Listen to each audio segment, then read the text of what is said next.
Bueno, yo sostengo que ya han sido castigados, el pueblo ya los juzgó.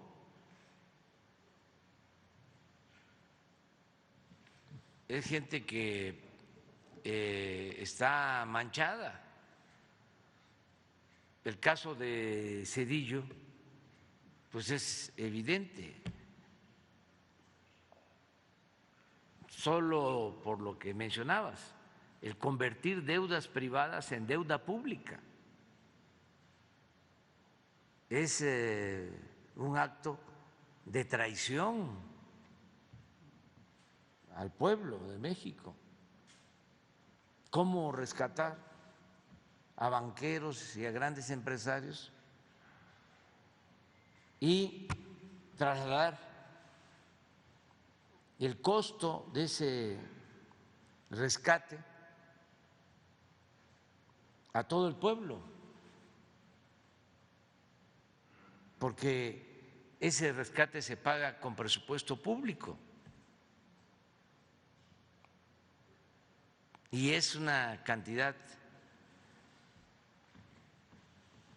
enorme. En efecto, 2.500.000.000.000 de pesos. Estamos hablando de la mitad del presupuesto nacional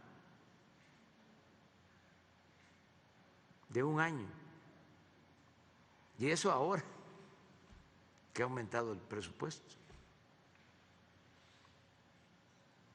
Y luego las privatizaciones. Se pelea con Salinas, pero continúa con el salinismo como política, porque eso se mantiene. Es como el franquismo sin Franco.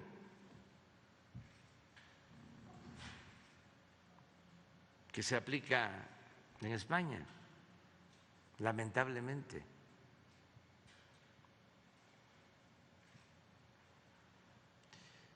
Entrega los ferrocarriles nacionales, toda la historia de México tiene que ver con los ferrocarriles. Los inició el presidente Juárez, el primer ferrocarril lo inauguró el presidente Sebastián Lerdo de Tejada, que fue el ferrocarril de México a Veracruz. Porfirio Díaz impulsó la construcción de casi 20.000 kilómetros de vías férreas y también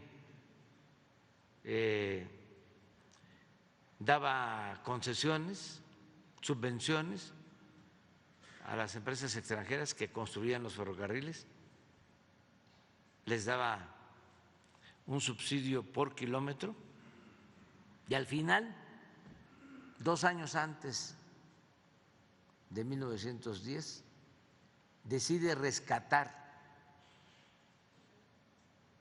Porfirio Díaz a las empresas ferrocarrileras extranjeras y rescata a las empresas principales que tenían 15.000 kilómetros de vías férreas y nos cuesta en aquel entonces 500 millones de pesos. ¿Qué significó eso?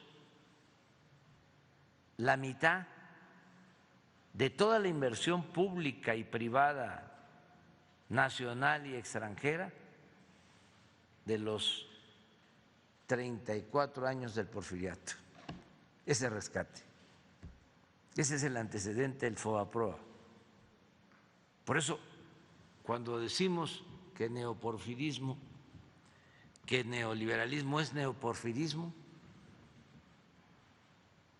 no nos equivocamos. Entonces, hizo lo mismo Zedillo entregó más de 20,000 kilómetros. Y el descaro mayor es que se va a trabajar después de ser presidente como asesor de una de las empresas que se benefició con la entrega de los ferrocarriles nacionales. Entonces, ¿qué más juicio puede haber? En el caso de Calderón, imagínense que se roban la presidencia y luego declara la guerra al narcotráfico y resulta que su hombre fuerte, su brazo derecho, era el encargado de proteger a la delincuencia organizada en Sinaloa, al cártel de Sinaloa, y por eso está preso. ¿Qué más juicio?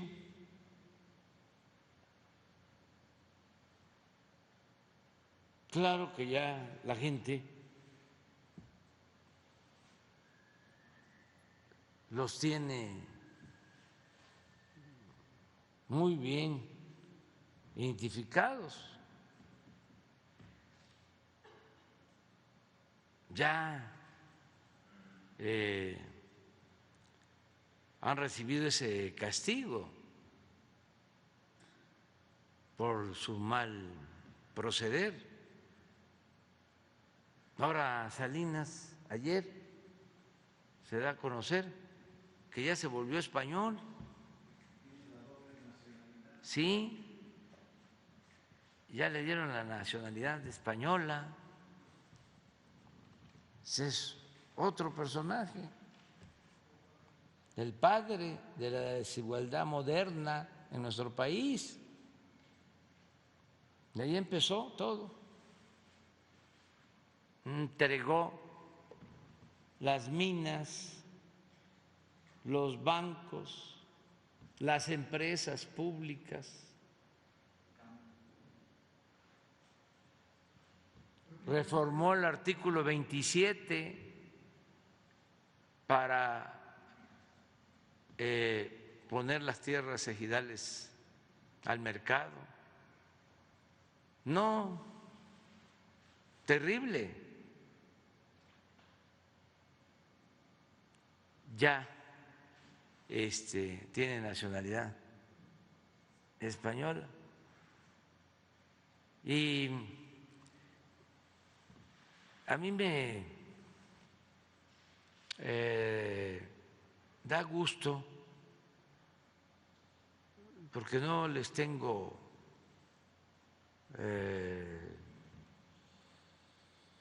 coraje ni mucho menos odio.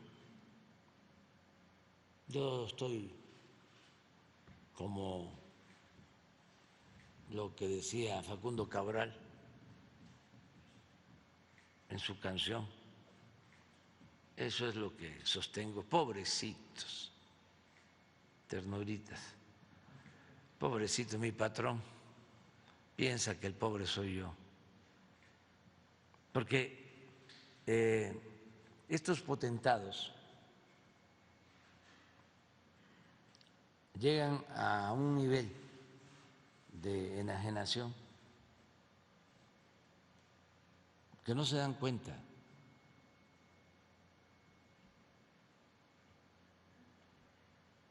de que son mal vistos,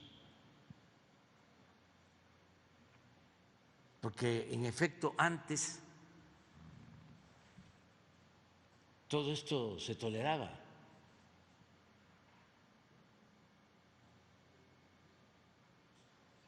saqueaban y no perdían ni siquiera su respetabilidad. ¿Por qué Zedillo actuó así? Porque en ese entonces se veía normal.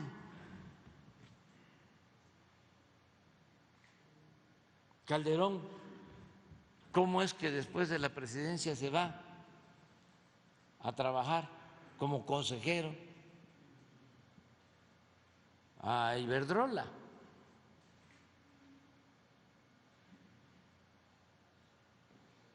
Se veía normal. Yo siempre recuerdo, porque es real, de que en algunos casos, afortunadamente no todos, se les decía a los hijos: estudia para que cuando seas grande seas como don fulano, un reverendo ladrón.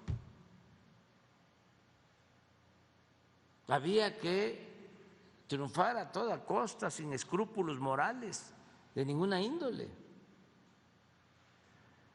Pero fíjense cómo han cambiado las cosas. Les voy a poner un ejemplo de ayer, que además me tiene muy contento. Estoy feliz, feliz, feliz. Antes de la elección de ayer en Brasil, hace como 15 días, tú acabas de referirte a eso, se reunieron en España no solo Zedillo y Calderón, sino Aznar y el juez que tuvo que ver, a ver, Jesús, en la reunión de España no estuvo presente el juez que injustamente encarceló a Lula. ¿Sí? ¿Sí? ¿Quién convocó? Mario Vargas Llosa.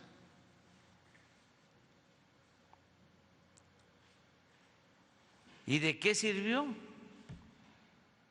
Porque es hablar de populismo en general,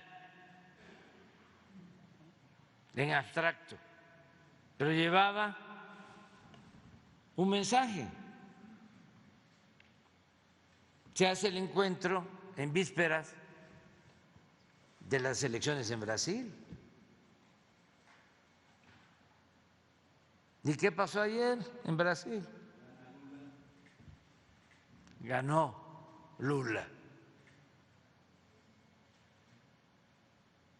¿En cuánto ayudan ellos?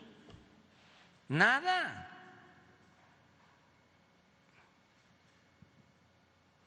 Al contrario, Vargas Llosa parece que todo lo que toca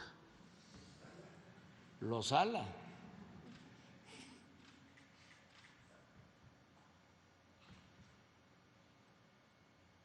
Entonces, yo creo que lo que hay que procurar es que nunca más se repitan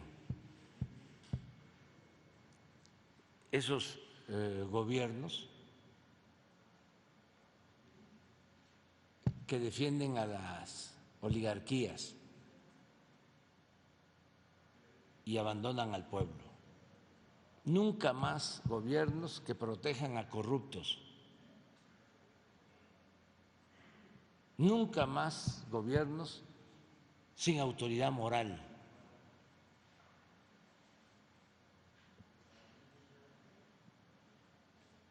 Para que de esa forma el país siga avanzando, siga moralizándose, siga purificándose la vida pública de México. Entonces, eso es lo que puedo comentarte. La parte jurídica es importante, pero también el que ya no se le reconozca a estos corruptos y que se ponga al descubierto.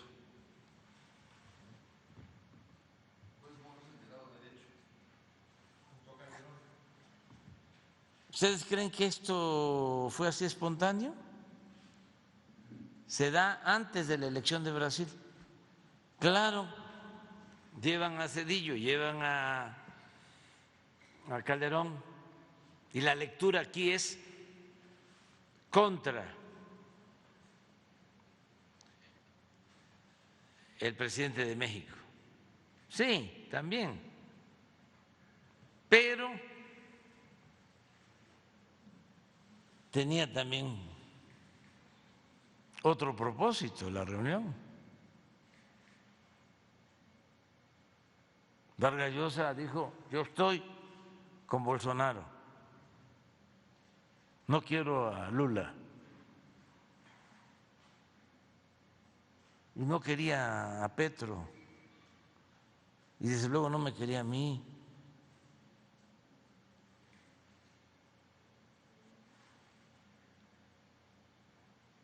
¿Y por qué en España? Porque allá está Vargas Llosa, también tiene nacionalidad española, ahora igual que Salinas.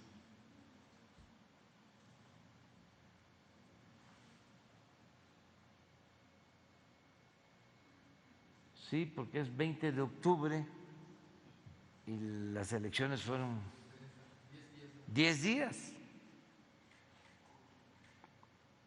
Y hablaron del populismo en general.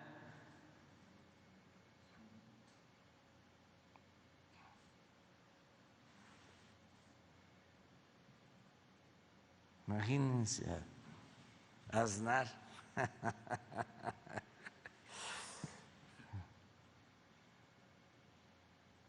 Un robadero de carteras, pero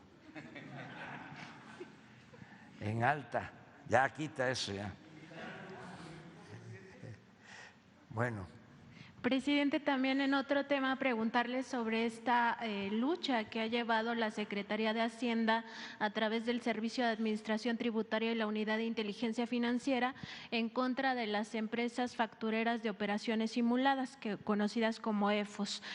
Sabemos de un caso en específico que ubicó 36 empresas EFOS de estas factureras que conectaba con despachos de abogados. De hecho, ya le habíamos consultado aquí al respecto, porque esos despachos de abogados a su vez conectaban con otros despachos de abogados, entre los cuales estaba el despacho de Santiago Krill, el legislador, y también estaba alguno de estos contratos vinculado a Ricardo Anaya, el ex candidato a la presidencia de la República. Preguntarle si tiene conocimiento de cómo va este caso, sobre todo porque estas factureras, estas 36 CEFOS, algunas estaban ubicadas en Zapopan, y las investigaciones al respecto de la Fiscalía General de la República señalaban que probablemente estaban implicadas en el lavado de dinero para el cártel Jalisco Nueva Generación.